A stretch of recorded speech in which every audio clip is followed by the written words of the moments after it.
আলহামদুলিল্লাহ, আমরা Chittagong sea beach Patenga এখানে আজকে আমি সহ আছে, আমার সাথে আছে আমার চাচা জাকির হোসেন।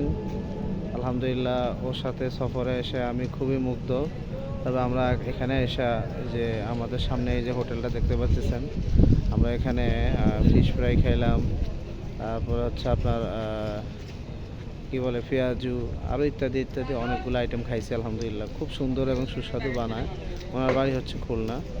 তো আমরা এখানে আসছি মূলত হলো এই যে এই সাইডটা সাগর পাড়টা হয়তো রাত্রেবেলা, তো এই জন্য ক্লিয়ার দেখা যাইতেছে না। তো আলহামদুলিল্লাহ, জায়গাটা অনেক সুন্দর।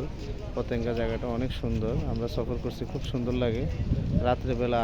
আসলে আজকে বৃষ্টি হয়েছে, এই জন্য একটু মানুষ কম। তো আসলে সব সময় এই জায়গাটা অনেক মানুষে ভরপুর থাকে, লোকে লোকারণ্য থাকে।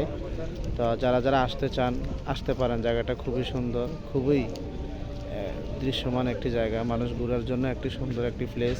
আশা করি যাদের ইচ্ছা আছে, সামর্থ্য আছে, সময় আছে, আশা করি আসবেন, ঘুরবেন, দেখবেন। এখানে আমি আমার আলোচনা শেষ করছি। আসসালামু আলাইকুম ওয়া রাহমাতুল্লাহ।